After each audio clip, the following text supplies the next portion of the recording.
Well, hello and welcome to a live edition Squared Circle Radio here on our YouTube channel, or if you're listening on podcast, thank you for doing that. My name is Chris Belcher, and I am not in my usual spot. I am in my hotel room across the street from Allegiant Stadium. That's why we're a little delayed in getting started tonight. But we are here with you. The young buck Andy York is holding down the fort in Nashville. Andy, it was an interesting WrestleMania night number one. Yeah, I mean, there's a lot of thoughts and opinions that I can't wait to dive in from the perspective of being in the audience versus the perspective of watching it at home. I think that's going to be a really fun dynamic to dive in and talk about because there are some things on the broadcast itself that weren't the best. It seemed like production was really, really struggling tonight in a lot of ways. But it was a wild, weird, confusing night for night one of WrestleMania. I got it.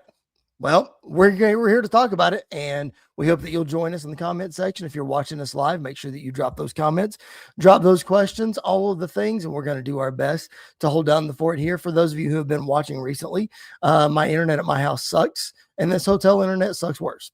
So, Andy, the way WrestleMania ended, Cody Rhodes defeats Randy Orton to retain the WWE Championship. Get us started. I'm going to disconnect myself and hop back in and try to fix this internet. So, Andy, your instant reaction, Cody Rhodes and Randy Orton. Yeah, so my instant reaction is I don't really know what we saw. Like I don't really know what just happened. From not only a booking decision, but just storytelling in general. There was a lot of just disconnectedness, I think, and I felt like we were telling like three different stories at once instead of telling, the story that was going into Mania, which I think again, like a lot of people had a lot of issues with, ourselves included. Um, the story of the night was like, is Randy hurt? Is Randy not hurt? Well, then Cody's wrestling more like a heel and not like a baby face, and Pat McAfee's involvement, Jelly Roll's involvement, Pat McAfee coming back later. It did not seem like we were in a coherent story. It felt like we had the story going into the match. The story during the match was wildly different than the story beforehand. And then the ending just to me made no sense at all from the the RKO to Pat to the end of the show when it went off the air. It felt like this should have been the end to Elimination Chamber heading into WrestleMania and not the end of night one of WrestleMania. Yeah, I'm with you. I think you're right. I'll say this, from being in the stadium, everybody loved the Jelly Roll spot. Like, it may not have come across well at home, but everybody loved the Jelly Roll spot. There was a very faint, I don't know if it came across on the broadcast, but there was a faint thank you Jelly chant that happened after that happened. So everybody loved the Jelly spot. The RKO to Pat, the people loved, and then they rode the high into Cody winning, which I thought was smart so that Cody didn't get booed for winning. So they rode that high into that. I will say this. I don't know what I saw either. I'm fine with Randy getting his heat back, especially with the punt. And I just don't know. I've tried to play this story out. I'm not trying to be a shill, but I've tried to play this story out in my head of just letting it play out. Let's see what happens. And I thought that at WrestleMania we would get some more answers, but now we have more questions. Like, for example, is Pat now just totally out of the story? Did Randy RKOing him take him out of the story? So why was he involved to begin with? Like, it seems like we push the storyline for no reason if we're just going to drop it. Now, I will applaud creative in the sense of, if they knew it wasn't working, okay, let's squash it. Let's do something else. I'm okay with that. But we all anticipated this going to Backlash and going all the way through SummerSlam. We still may get it, Andy. We just don't know what it's going to look like now. You know what I mean? It's like Cody wins. Okay. Randy's still heel, okay, but what's next? And I know that it's wild speculation because we just don't have any base to stand on for our speculation. Especially because the whole match, Cody wrestled as a heel. Like, he wrestled as a heel the entire match, it felt like. It did, yeah. Versus Randy, who was the baby face trying to get sympathy, and then all of a sudden, out of nowhere, he just kind of turns heel and does nothing.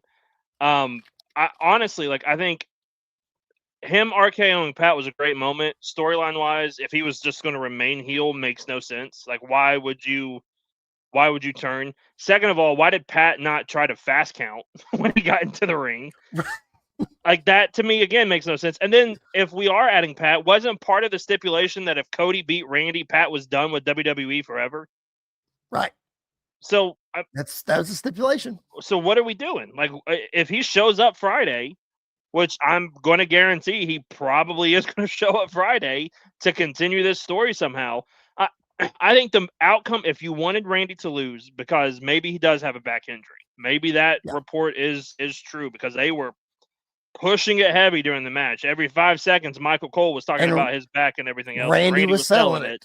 Yep. But if that's the case, if that's what we're going off of, this would have been the perfect time, because I was waiting for it, for Pat to actually low blow Randy and Pat and Cody to be a thing and turn Cody heel. He wrestled heel the whole time, the whole match. Even from his entrance, he was showing the different eras of Cody. So it seemed like we were getting a new era. Well, what would that be? This heel version that we were looking for. It felt like the build to this story and the match we got told two very different stories. Very different stories. Yeah. Plus, you're getting a Randy Orton match in the main event of WrestleMania. It was slow. I mean, up until they started hitting each other's moves on each other, you didn't miss anything. Even when Randy started bleeding, you didn't miss anything. It wasn't up until they started trading moves and stuff that it really started to kind of pick up more. But it's 2 years in a row in a really disappointing Cody Rhodes main event, I think, in my opinion. Especially because the 3 years prior to that, he had the best match of both nights of WrestleMania, 3 years in a row. Now, 2 years, the last 3 and 4 years ago, he had the two best WrestleMania main events since when? Since Taker Shawn, probably 26. Right. I mean, it's for sure. It's crazy. Let's get to some comments here in the chat. Our buddy Levi Bachelor in the chat. That's a lovely picture, Levi. You need to change that. Levi says, the only thing missing, I know your answer here is Goldberg. He's not showing up. No, he got retired. He got retired by Gunther, who we're going to talk about here in just a minute. City Kitty live with us in the chat. Thank you so much. We're going to talk about what I'm sure was your highlight of the night here in just a few minutes, other than Cody winning. But yes, Pat is supposed to be done since Randy lost. Andy, I would have Pat come out tomorrow night and have Danhausen curse him and just send him on his merry way. That would be great. Like, have somebody come out and take Pat out. That way it can be done. Because let me tell you, the people cheered Randy tonight, but they booed Pat so much. The pop of the night was the RKO on Pat. Yeah. Like, it really was. And I knew he had to come back out. There was no way that he wasn't coming back out. And so I'm like you. I thought the story of the match was clunky. It's almost like we wrestled 3 different matches inside of one match. Yep. I completely agree with you that Cody wrestled, I won't say heel. He wrestled more aggressively than he had, to a point where I didn't even think about him and Pat aligning, but it would have made a lot of sense had that happened. Let me ask you this, because in the live crowd, I didn't see it. How did Cody get busted open? Like, we know Randy got busted. How did Cody get busted? Because he was bleeding bad. I think it was when they were trading punches, like towards the end, because all of a sudden, Cody kind of fell back. I think Randy legit hit him in the eye, because I just saw a picture from Bleacher Report. Cody's left eye is like completely swollen shut. I'll try to find it and send it to you in a text so you can see it. Okay. But I think that's when it happened, because he but he out of nowhere just started bleeding like crazy. I mean, He I did. looked down for a split second, looked back up, and the blonde was red. And I'm like, wait a minute, where did I that come know. from? I thought it was a thing where when they did the super cutter into the RKO, I thought maybe they banged heads. But Yeah. then when they showed the replay after the match, I saw his head was already bleeding. Yeah. So all right, so Levi saying that it was probably during the punches. That's a good call, especially if Randy got him for real, which, there's no malicious intent there. There's no heat there. Cody likes it. It is what it is.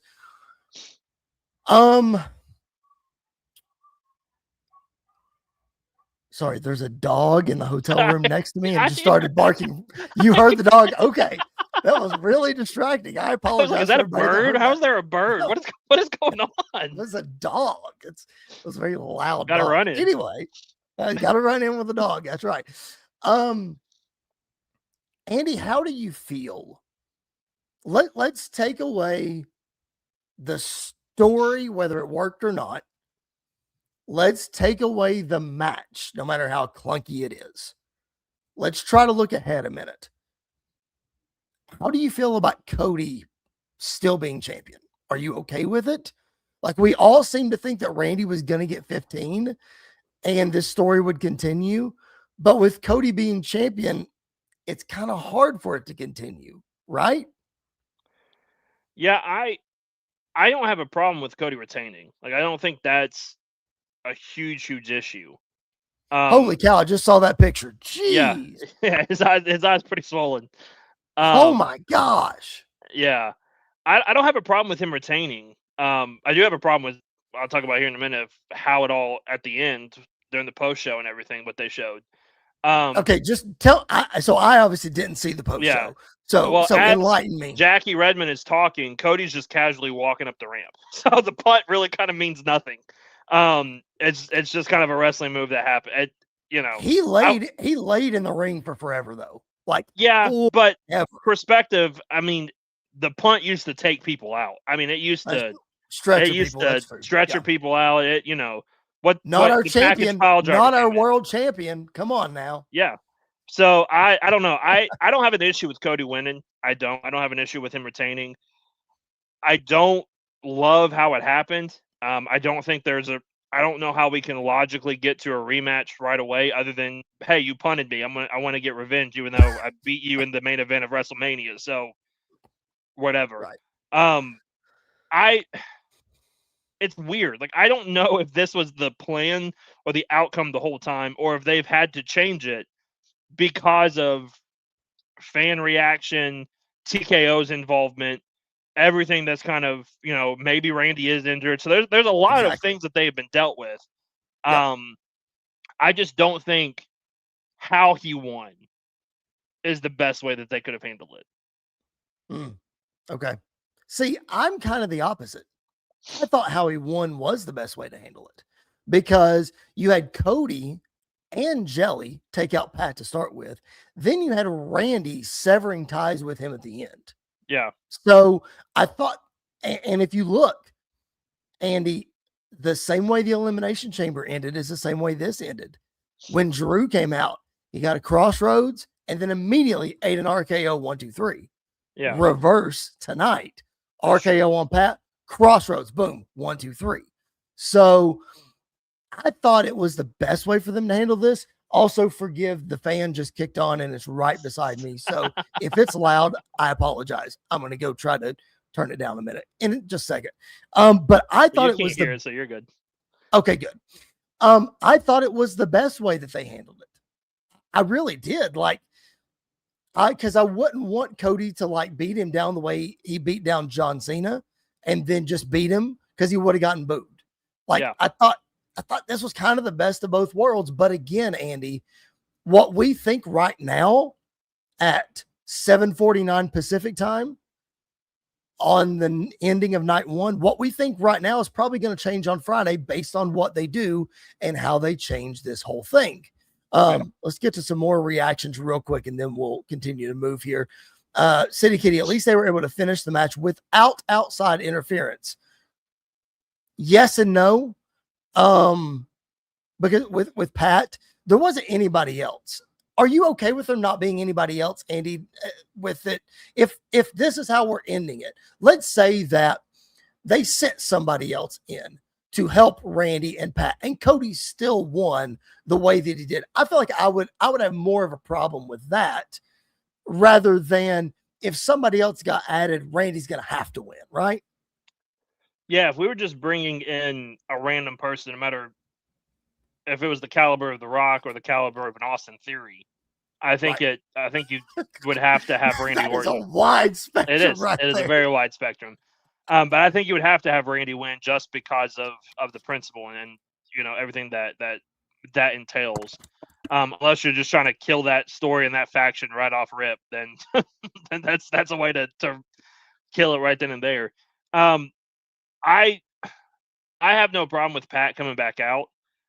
Part of me kind of wishes he didn't, and just maybe something else happens. It's just his involvement in this whole story should make sense now, and it doesn't. It's a waste of a build to WrestleMania. And I think that is the part that is going to linger with a lot of people. It's not as bad. Like, I'm not trying to say it is as bad. I still have some of the same feelings I had last year at the end of night 2 from this one. Man, that should have been better. Like, the story should have been so much better. The match itself should have been so much better. And the outcome or the way it ended should have been better. To Levi's point there in the chat, Pat does take a pretty good RKO. That's true. Yeah. Pat sells stuff. Pat's really good. I mean, Pat does belong in wrestling. Let me say that. When Cody first landed that kick, he acted like he got shot. Like, he just kind of flew back into the ring. I know. Maybe this is a discussion for another episode because we have a lot of WrestleMania to get to. There were 7 matches on the card tonight. Maybe this is a discussion for another show. But they brought this up very briefly on Busted Open.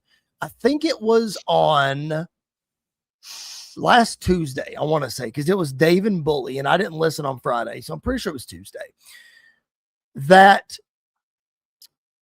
TKO just cannot help themselves with Cody Rhodes. And what I mean by that, for those of you watching and listening, is the golden boy came home. The prodigal son came home, and he was an immediate success. Well, Andy, what happens in corporations in immediate underground man-made success? We got to get our hands in it. We got to have a piece of it. We got to do this. We got to do that. And again, maybe that's a discussion for another time, but do you sense some of that? I'm sure. I do. And it's weird because, and again, like, I know they kind of did, but they kind of didn't at the same time. You don't see them doing this with some of the other top talent in the company. Right. Like, you don't see them meddling within Punk and Roman this year. They didn't meddle with the triple threat last year. Obviously, they did meddle with the Night 40 WrestleMania. And I wonder if because of that, Roman and some of the others are like, no, we're not, like, you stay over there, do what you want to do with who will let you do it. I am afraid Cody's going to be too much like Cena, and that he won't say no. Right. He'll try to whatever make whatever you think, whatever is best, I'll do whatever you ask. Because there are some things that I think Cena would do differently in his career. Yeah. If he would have been given a choice. I think the prime example is not single-handedly beating the Nexus at SummerSlam by himself. Yeah, he would, especially judging by what he did on his last match show, putting over the younger talent. Yeah. That clearly states he would not have done that. Yeah, I mean, especially after taking the DDT off the concrete, which in 2010 you just did not see in WWE ever. And then to come back and win. So, like, I'm afraid Cody's not going to say no to certain things. And I think that could end up hurting him in the long run. I really hope after 3 years of them meddling and getting their hands involved that they learn, no, like, stop it. You have killed the 2 dream matches for Cody Rhodes in the last 2 WrestleManias. Yep. Those were the 2 that you're exactly now when they run right. it back at SummerSlam this year, it'll be great. I mean, if we're looking at the template for everything at SummerSlam, Cody Randy is going to be great, but at WrestleMania, which should be the spot, which I think is another conversation that we're probably going to end up having tonight. Yes, is the wrestling part of WrestleMania does not feel like it's as important as it probably should be. Right. And I think it starts from the top down, and I think the main event tonight kind of showed that. Well, let's get to some more comments here. Levi says that Jelly Roll with the elbow drop was very awesome. Yeah, it absolutely was, for sure. You talked about Cody Rhodes' entrance, and then we'll move on from Cody and Randy. It seemed like almost everybody got a special entrance tonight, which was super cool. I really thought it was cool. Like, I'm totally okay with overdoing entrances at WrestleMania. Like, I want you to do that. Make it feel big, make it feel special, yada, yada, yada. Did Cody have entrance of the night, in your opinion?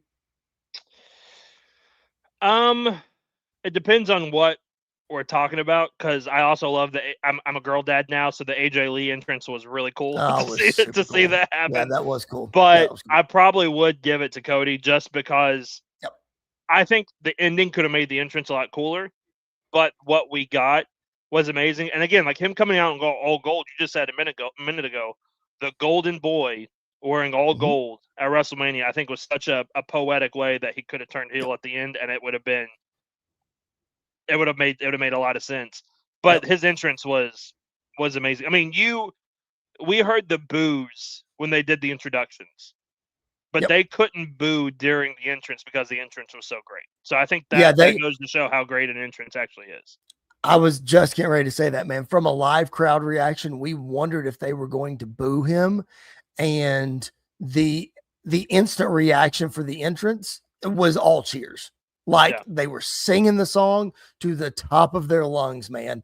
And he was there for it. Now, again, we went along the way. He got booed, yada, yada, yada, et cetera, et cetera. But City Kitty in the chat loved Cody's entrance. Levi says, could have used more cowbell. Oh, don't you love what he changed his profile picture to? He did that just for you, Andy. I know he did. I know he did. Well, we're going to talk about his daddy here in a minute, so it's okay. That's fair. Okay, that's fair.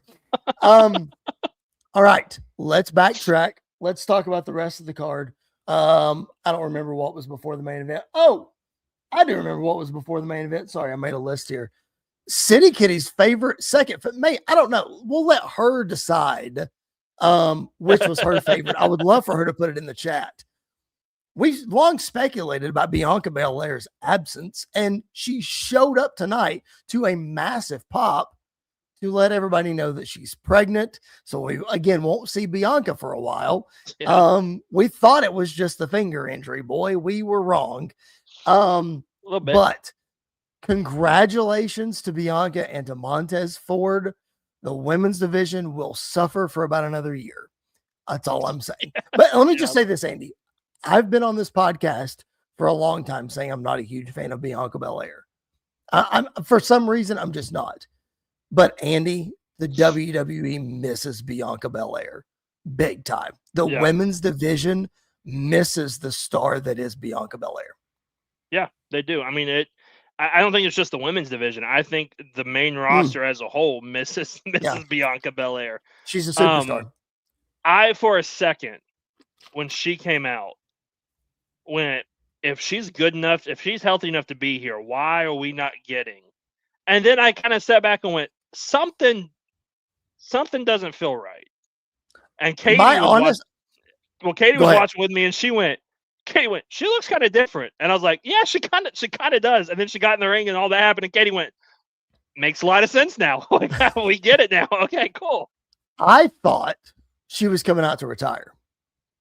Like, as weird as that sounded, like that was the thought in my head. She wasn't doing her dance down to the ring. She wasn't whatever.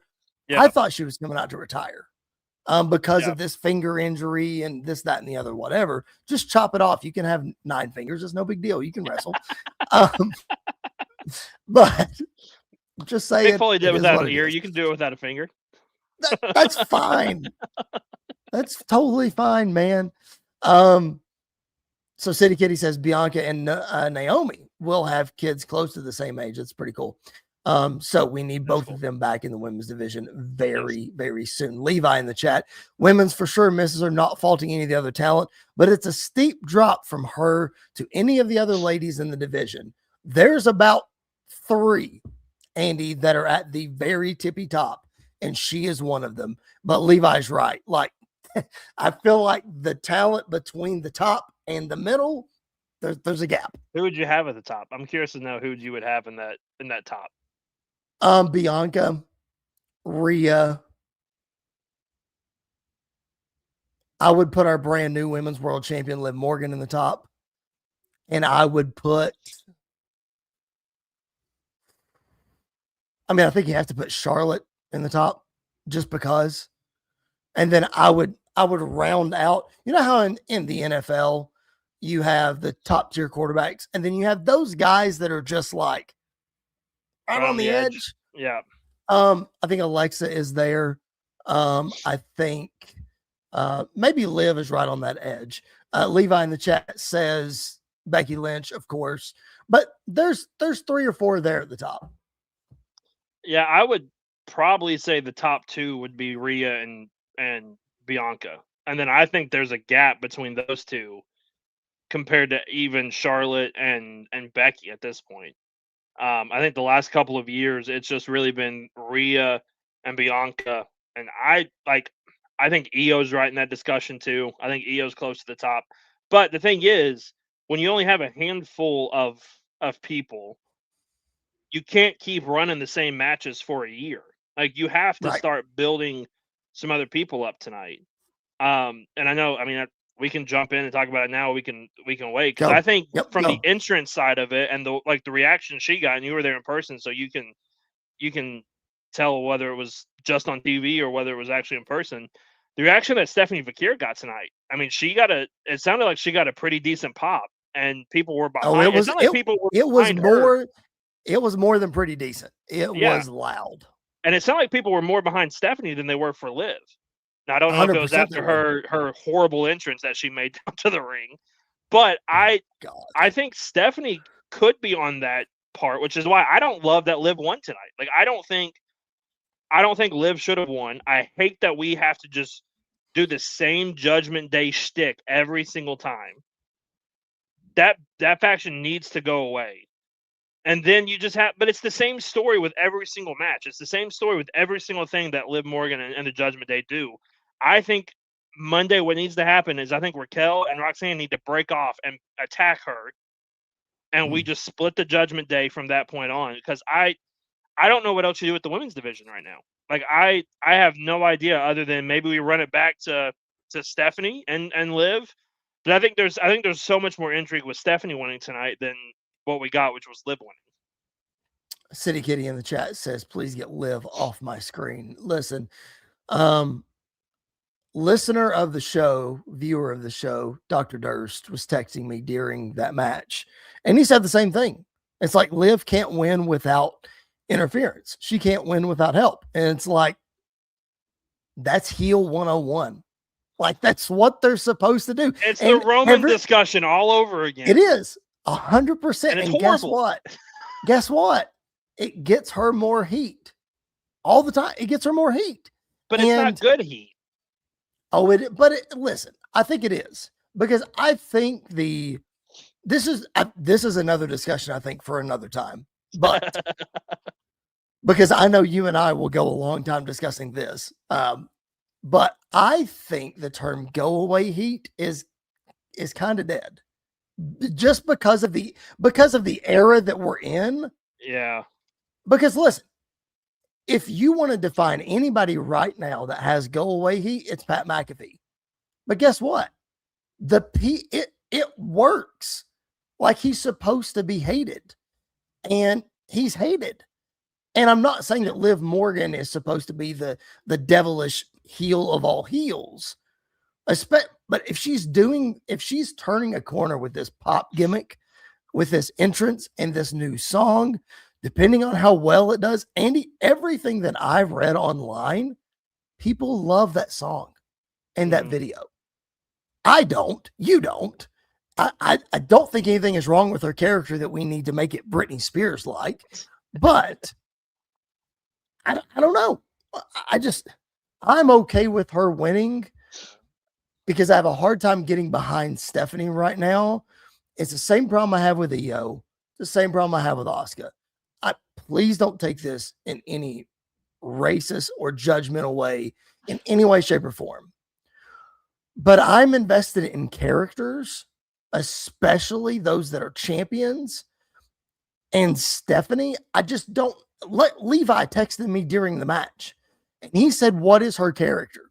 Why is she a devil princess or whatever? And I texted back, I said, I don't know. No one has ever told me why her character is what it is.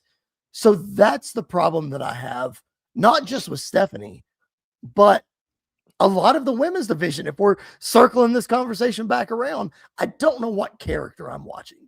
And that's why I'm okay with Liv winning.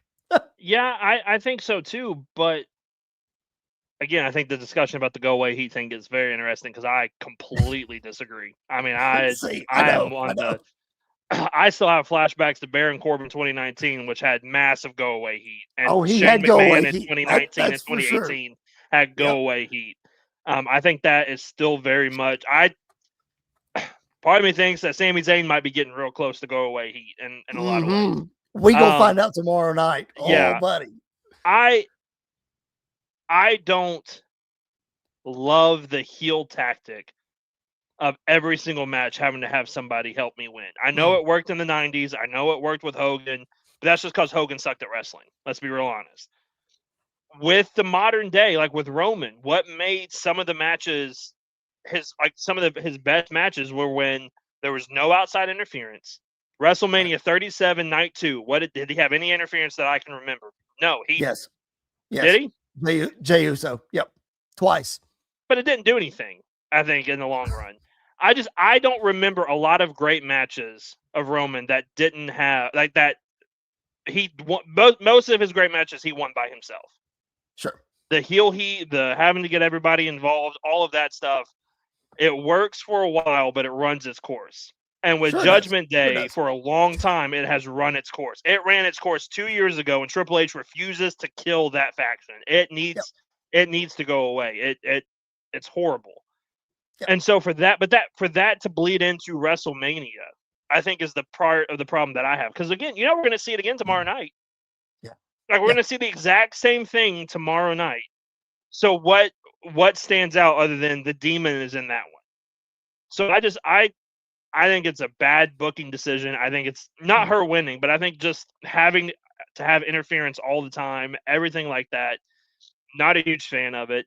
I get what you're saying, though, about the character development of there's not a lot of great characters, not just in the women's division, if we're being real honest. Sure. Like there's a character-wide problem across the entire board. I think there's too much let me just be me kind of stuff. Yes. Like I know we're in this this reality era kind of thing, but there's not enough.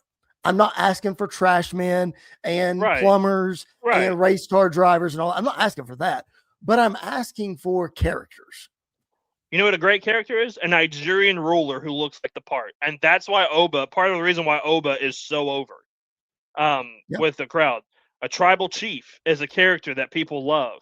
Yep. Punk being the voice of the voiceless and speaking his mind. Cody being the superhero, the good guy always. Seth kind of being the visionary tweener in between. Gunther, maybe the best character on TV right now. The villain of all villains at this point. Yep. But like, there's a lot of people who don't have. I wouldn't even say great character. They don't have a character. Correct. I think that's why someone like Natty has been so great the last year or so is because, hey, she's actually showing a character on TV. Like we get that part. I think with the women's division, it really, really, really struggles right now. And so I don't know where we go from here with either one of them. I don't know where we go for Liv. I don't know where we go for Stephanie. I think it's going to be really interesting to see what's next or what's in store for both of them. I do too. I really do. I think we'll probably run it back at Backlash if I had to bet, and then probably run it back in a pay-per-view after that. We'll see. All right. If you're just now joining us, Squared Circle Radio live on our YouTube channel and on podcast. Thank you for being with us. My name's Chris Belcher. That's the Young Buck Andy York. Right now, let's pay some bills, or sort of, and give a shout out to SportsWire Radio and the Reverend Tom Bryce, where you can find me tomorrow live before WrestleMania Night number 2. More details on the other side. Here's what you can expect on SportsWire Radio. Looking for all the latest happenings in the world of sports and wrestling? Well, you're in luck, because SportsWire Radio has you covered 24 hours a day, 7 days a week, and 365 days a year, with great shows in the world of sports, such as the Pinstripe Chronicles, hosted by Uncle Tats, Donald Stewart, and Rob Barrows, New York Baseball Talk with Chris Bazaya and Rob Maraska, the Liftoff Jets, also hosted by Chris Bazaya and Sharman Phillip, Neil Villapiano and the Devil's State of Mind, Randy Dillon's Hockey Fan Chat. In the world of wrestling, SportsWire Radio has you covered with Squared Circle Radio, featuring Chris Belcher, Andy York, and Jared Justice. Those sit-down marks with DB, Primo, AJ, and Michael. A work in progress, featuring the Mayor of Canton, Piles, and Glenn Abbott. You can catch all of these great shows and more anytime, anywhere, and any place via the Listen Live button on SportsWireRadio.org, and you can also catch SportsWire Radio anytime on YouTube at SportsWire Radio 6579 to catch all the latest happenings in the world of wrestling. SportsWire Radio has you covered. It's all sports matters and all wrestling matters here on SportsWire Radio. I am your host, the owner of SportsWire Radio, the #1 global radio station, the owner of the Promo Wrestling Federation, and one of the owners of the Pride Wrestling Federation. Your voice, figuratively and literally, where all wrestling matters, the Reverend Tom Bryce. Thank you, Tom. And keep that sportswireradio.org in your browser. Hit that listen live button tomorrow around 1:30 p.m. Eastern. I will be live with Tom. We'll probably have some special guests talking about WrestleMania Night number 1, talking about WrestleMania Night 2. So make sure that you listen live and hang out with us. All right, Andy, let's get to more action from WrestleMania. Let's talk about, we just mentioned him, probably the best character in the game right now. The best match of night number 1. We said this was going to be one of, and I think it absolutely was. It's going to be hard to beat night number 2 also, when it's got some stiff competition. I'm talking about Gunther and Seth Rollins tearing the house down, and the return of Braun Breaker. Man, I loved everything about this match. Loved the return of Braun Breaker. It just, the people were behind Seth. They booed Gunther, and it just, man, it was everything we wanted a WrestleMania match to be. Yeah, it was easily the best match of the night, and I think that that goes, probably not the hardest thing to do. It also got the most time outside the main event, which, yes, it did. We'll talk about that again probably here in a minute, because boy, not a lot of wrestling on a wrestling show.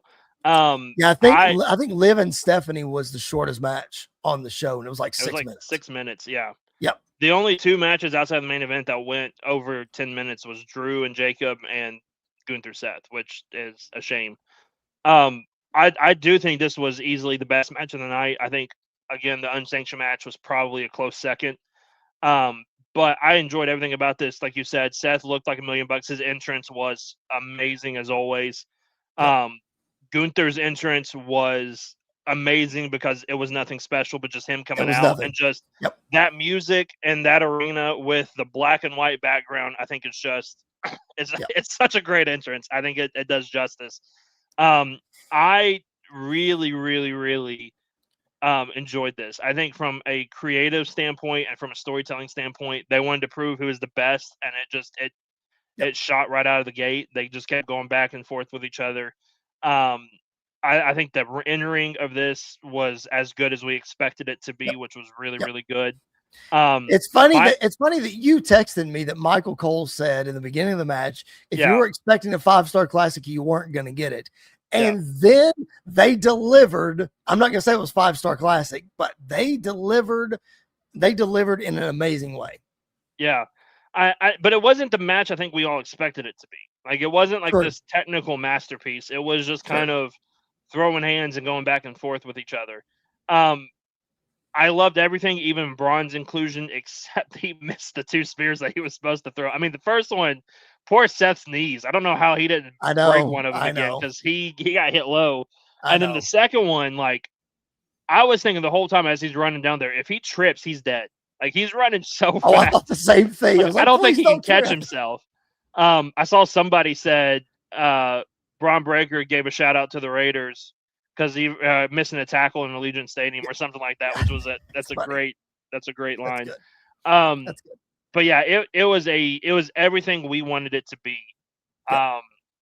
I don't think it'll be match of the weekend. I think there's a couple tomorrow night that if they get enough time, which after tonight makes me a little nervous about how long some of these matches are going to go. I do think but I think it is going to be one of the best matches of the weekend easily. Yep. Yeah, for sure. There's one last match tomorrow night, so maybe they'll get a little more time tomorrow night. Yeah, but Brock's on tomorrow night, so it's going to be about 2 minutes. That's true. We'll see. But yeah, man, this was great. But it worries me. I said this on our preview show. It worries me Seth losing this match, and it confirms with Breaker coming back that he's probably going to lose the next feud too.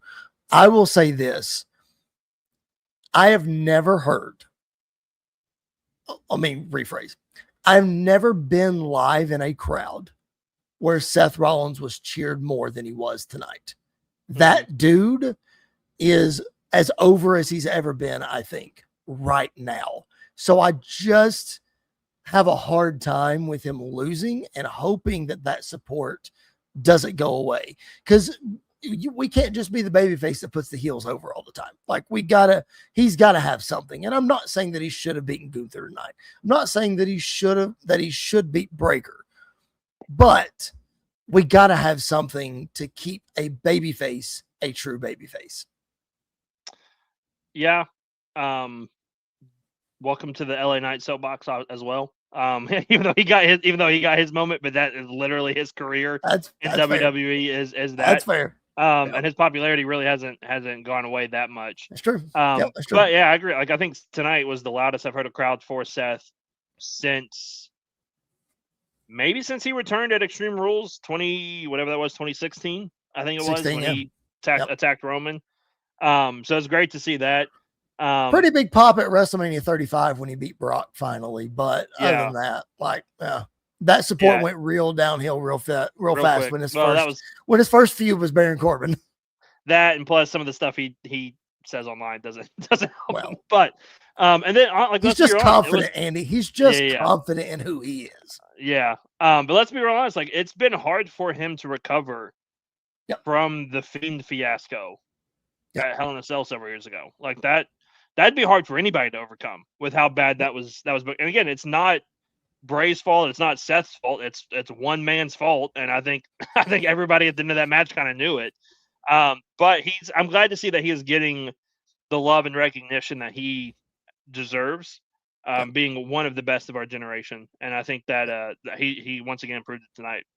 Yep, he definitely did, putting on another WrestleMania classic, as only Seth Rollins can do. So yeah, I thought it was fantastic. I really did. Let's talk about his wife, the brand new women's Intercontinental Champion, defeating AJ Lee in I'll say that I think it was better than their Elimination Chamber match. What do you think? Yeah, I think so. I think it was better than that. I made sure, and we'll talk about the Fatal 4-Way here in a minute, that I did not leave my seat during AJ Becky because I wanted to actually give them a chance, because we said it on our preview show. We forgot this match was even on the card. It was not built well from Elimination Chamber on. It just didn't feel important. This is AJ Lee's first WrestleMania in 11 years or whatever it is. That's what they said tonight. And it just wasn't like, it didn't feel that weighty. It didn't feel that important, especially when you're facing the man, Becky Lynch, who won the first women's main event at WrestleMania and is a superstar on her own. It didn't feel that way. But tonight, I thought they did really well.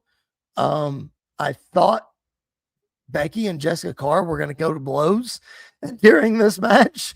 They got real close. Yep. But I'm glad that Becky won. And Andy, I'll say this might be the end of AJ Lee. Like, that might be it.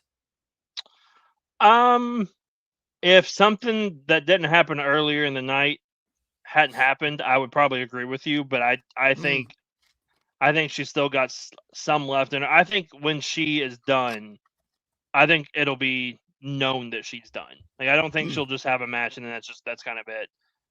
So I expect her to come back. She probably won't be back till maybe SummerSlam, maybe even WrestleMania next year, which is I think it's fine if you want to make her a special attraction, WrestleMania match. I think she has definitely earned that spot.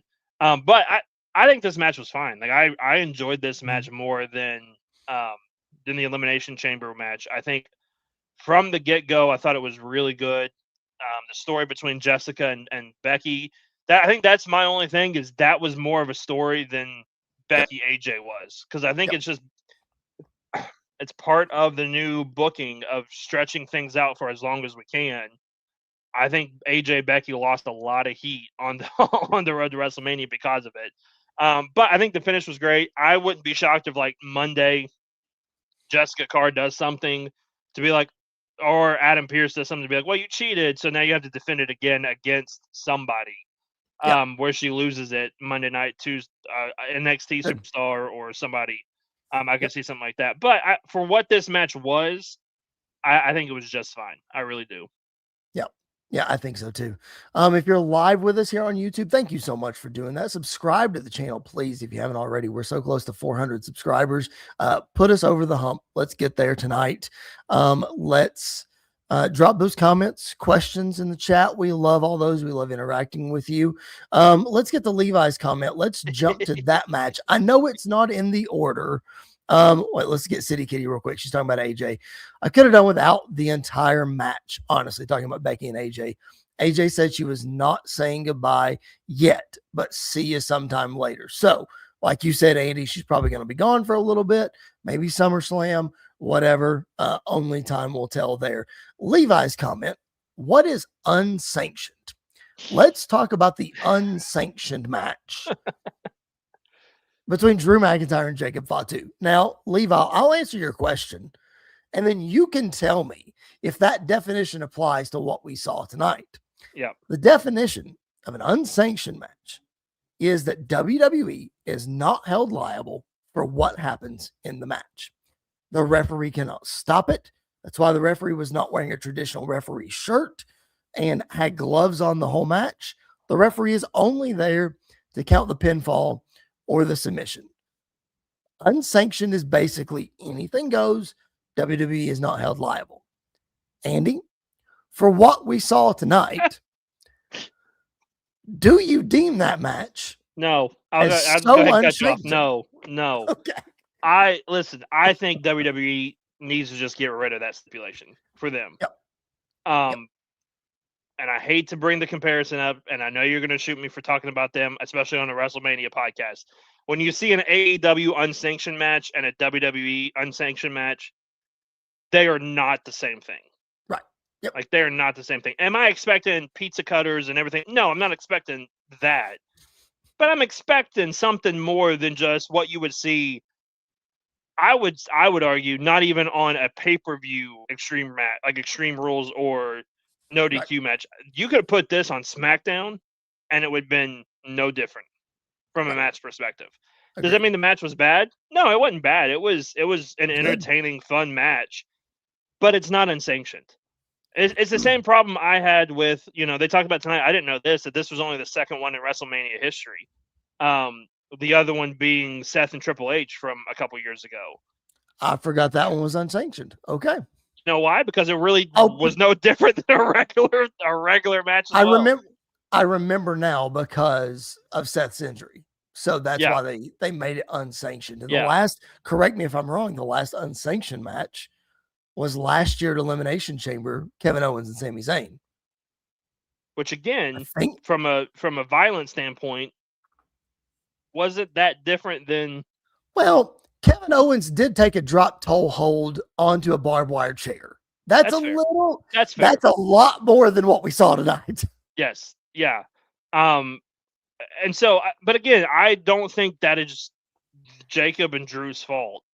I don't think they could do anything because their match was shown on ESPN. Right. So if you wanted to sell this thing more, I think you put the women's fatal 4-way and you swap it. Sure. And then you let them actually do a little bit more, because we saw tonight in the main event, like whether the 2 blood spots were planned or not, it at least adds a little something more. This was such a this was probably the biggest blood feud of night 1 going into WrestleMania between these two, and it was a nothing unsanctioned match, which I hate. I hate trying to dog this match because I enjoyed it. It's just not unsanctioned. It's not. It doesn't fit. It doesn't fit it at all. It's what the Hell in a Cells used to be. We're just doing this to kind of do it because we haven't done it before. We haven't done it in a while or whatever. It's not because we're trying to cage in, or we can't be liable for, hey, you took a chair shot to the head. We're not liable for that. Oh, they brought thumbtacks out. We're not liable for that. A table spot that we always have that has a sponsor on it, which means you're kind of sanctioned in that point of it. Just it makes no sense. It makes no sense. That's true. It should have just been no holds barred. Like downgrade it to a no holds barred match. It would have been fine. Did you enjoy as much as I did Drew McIntyre being scared of the toolbox? Oh, I loved it. That was such a great brilliant. It was good. Such it was a great so detail. Yeah, I enjoyed that. And then he pulled out his phone again, which I don't know if you could see that or not. Yes. But that was a great another detail of that as well. Drew's great at what he does. Like stuff like that, he is really, really good at. Yep. He really is. Those details were great. And I thought, again, the presentation of both of them were really cool. The fire dancer, fire breather people for Jacob Fatu was awesome. Drew's entrance coming through that wall was really cool. Again, like you said, great match, great presentation. All the weapon stuff is great. It's just not unsanctioned. That's fine. It is what it is. I know we talked about this potentially being a match of the night, match of the weekend, because it didn't live up to the unsanctioned expectation. Where do you put it as far as on the card tonight? I still think it was the second best match on the card. Okay. But I think the gap between Gunther, Seth, and this one's a lot further than I expected it to be. Of course. Yes, me too. But honestly, the other matches on the card, from an in-ring perspective, were okay to really underwhelming, I think. Yep, for sure. City Kitty in the chat with us enjoyed the match. Drew was in his element. Yes, he definitely was. Levi in the chat with us. Is Drew as giant in person as he is on TV? You better believe it. You better believe it. That dude is a monster. Levi was texting me the whole time during the main event. Couldn't get over how big and the physique of Randy Orton. Drew McIntyre is bigger than Randy Orton. Yeah, much bigger. Much. They make them different over in overseas. I'm just saying. Like you know what made the main event a little better? Is if you put Drew and Jacob in it. Just an idea. Just throwing that out there. Here we go. Oh my gosh. All right, let's get to Levi's other comment. Getting us back on track here. How surprising for Paige to step into the ring for the first time in almost a decade and walking out with a belt. Well, Levi, I hate to tell you, she did wrestle in WWE logic. It's that WWE logic. It is. It is WWE logic. That's true. She wrestled in AEW for a hot minute and won a championship in AEW, if I'm not mistaken. I don't follow the company. That's just what I think. But Paige surprising us all, quote unquote. If you read the internet, you knew this was coming. Taking Nikki Bella's spot because Nikki Bella is hurt and winning the women's tag team championship with Brie Bella, pinning Alexa Bliss. I did not watch this match, so you're going to have to take lead here. I will say, because I watched all the entrances and then I went to the bathroom and got some dinner because it's weird on the West Coast. But anyway, this match was the match of fantastic gear. All of these ladies had incredible gear. Like I love the Demolition tribute with Lash Legend and Nia Jax, Bailey and Lyra with the matching gear, Alexa and Charlotte with the huge wings coming out. They both looked incredible. And Brie is Brie, but then Paige Paige looked great in this match. I thought they did a really nice job of making her look really strong in this match. What did you think? So it looked like, because there was a point in time in AEW when she didn't wrestle like horrible or anything, but she wasn't kind of to the level that we had seen her at before. Sure. I think they did a great job tonight of making her look like that. Now, is she actually there? Who knows? Who really cares at this point? Because what we got tonight, I mean, she looked the part. She killed everything she did. She didn't look out of place. She looked like she belonged to be there with the rest of them. And everything she did, I think it was just fluid. It looked awesome. Having the moment with Charlotte, calling back to all of those days with the women's revolution and everything. I really, really love this moment. The pop that she got was massive. It was huge. I mean, it was massive. And I think that was like, we had known that she basically signed with WWE over the weekend, but it didn't really know when she was going to fully pop up, whether it was going to be WrestleMania, whether it was going to be the Raw after. When Nikki came out and started cutting the promo, you could hear the crowd get excited because they knew kind of what was happening. I related back to Cody, though, in a lot of ways of when he came back, we knew it was more than likely going to be him. Doesn't take away from the moment. I mean, the place went nuts when her music hit. And I thought this match, for what it was, what it needed to be, I thought it was a fun match. It was a great match all the way around.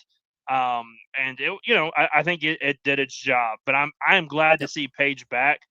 I think we talked about the women's division. I think she adds an extra layer to it that can really help step up while some of the other bigger players are out. I think as long as she's around on a full-time basis, I think that's very true. If she's like a once a month or a whatever kind of thing, I don't know, but I think you're right. That adds a really nice element to the women's division. I thought it was a lot of fun. City Kitty in the chat saying the Silence of the Lambs moth character for Alexa was great tonight. Didn't know that reference, but thank you. Levi saying the Bella twins still look in great shape for as long as they've been around. I mean, Bree's always been in great shape. We didn't get to see a lot of Nikki tonight, obviously.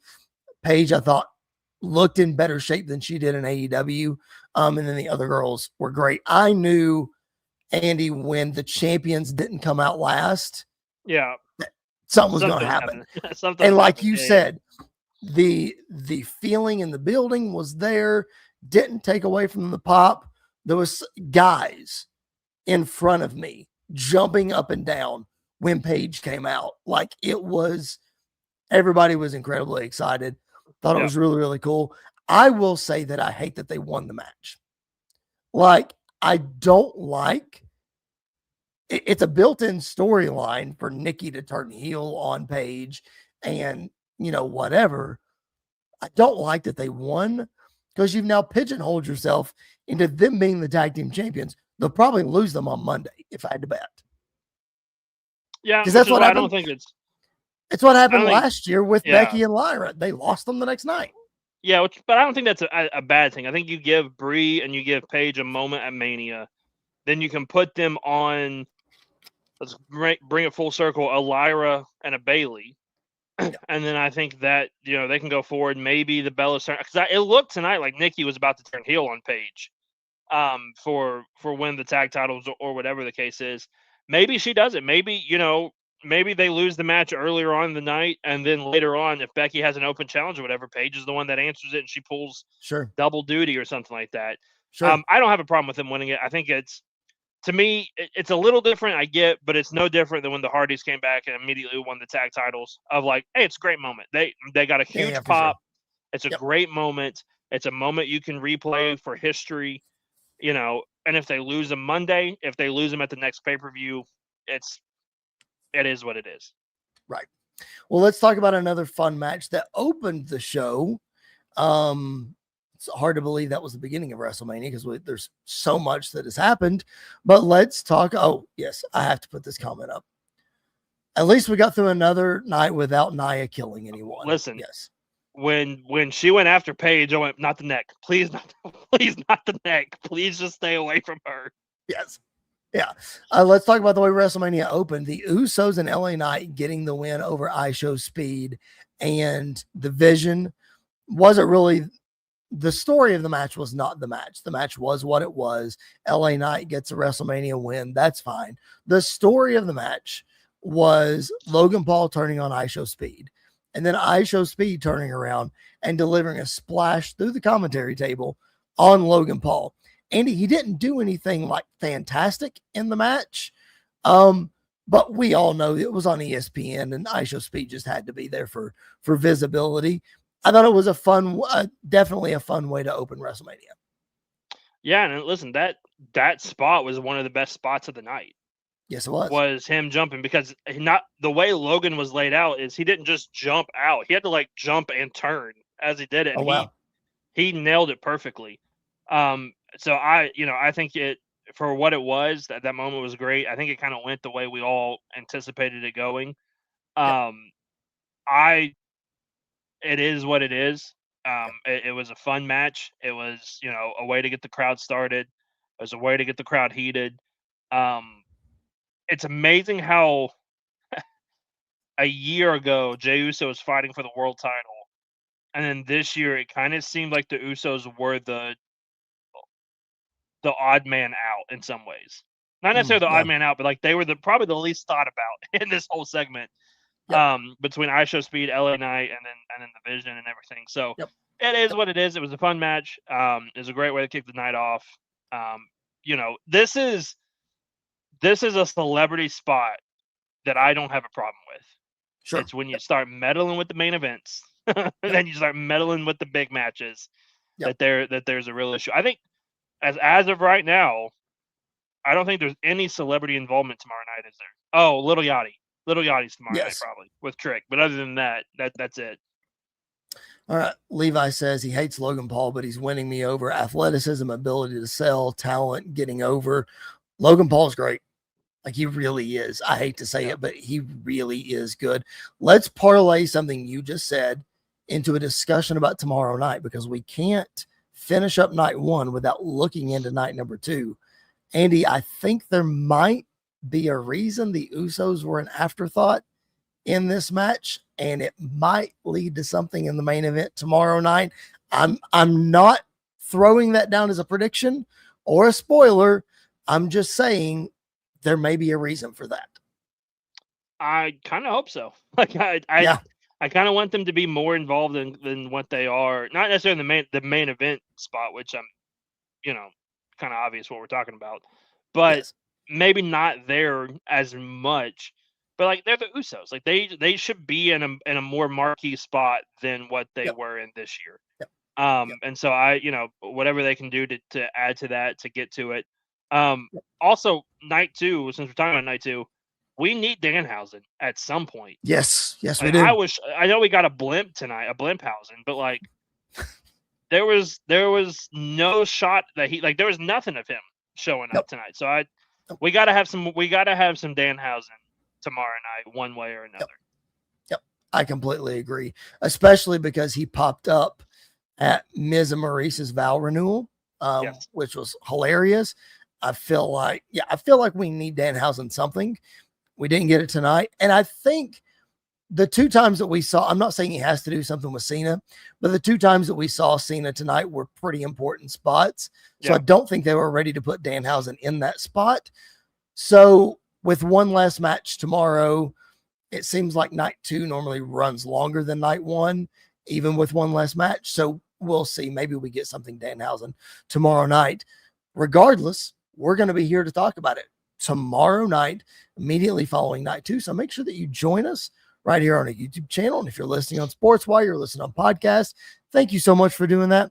We appreciate it so much. Levi's preview for tomorrow night: Brock versus Oba should be the greatest 3 minutes in wrestling history. Yep, absolutely. It's going to be awesome. The chants for Oba Femi tonight were just off the charts. They did, while they were in commercial, they did the Oba Femi strut cam, and people were just losing their mind in the building. That pop tomorrow night is going to be wild. It's going to be insane. Yeah, so I'm fully expecting Brock to come out first. to build to that intrigue of Sure. Oba. Yeah. Me too. But man, when the lights go out and you hear the drums kick in, I mean, the place is going to go. It's going to go nuclear there. It's going to go. I mean, it's going to go loud there. It's going to go nuclear when the 3 count happens. And if he wins, the place is going to explode. But if he loses, the heat is going to be like you talk about go away heat that's not existing anymore. There's a really good chance that it's going to exist tomorrow night if that doesn't happen. Levi in the chat, one last comment. Does Oba have a shot to even go 10 minutes? Absolutely. He's got more of a shot to go 10 minutes than Brock does. I don't think Oba's the problem with the 3 minutes. I think Oba could probably go 15-20 if he really wanted to. Oba's not the problem here. It's Brock that's the problem. I really do think they'll go 8 to 10 when it's all said and done. I think they'll go a little bell to bell longer. entrance is included. Bell to bell. See, because I think it's going to start like a lot of matches tonight. I don't think the bell's going to. I think they're going to brawl. Oh, sure. Yeah. During the entrances, and then bell rings, and it's only 3 minutes. Yeah, for sure. Yeah. I count that as a match, though. Like, come on. Yeah. It is what it is. It's for sure. I mean, the first 5 minutes of Seth Gunther tonight weren't even technically a match. They wasn't even legal. That's brawling all over the place. Yep. All right. Well, thank you all so much for being with us. We appreciate you hanging in there with us. Night number 1 of WrestleMania is in the books. Night number 2, we will be right back here for you to cover every bit of it, to react to Roman Punk. Will we see a new world champion? Brock Oba, we've talked about it. The Demon making his return. We got Rhea Ripley and Jade Cargill.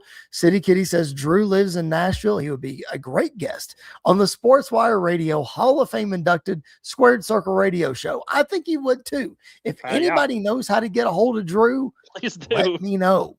Let me know, and we will bug the living snot out of him. It's fine. All right. We appreciate you guys being with us. Again, right here tomorrow night on the YouTube channel for more reactions. For Mr. Andy York, my name is Chris Belcher. This has been another edition of Squared Circle Radio Live. We will catch you guys down the road.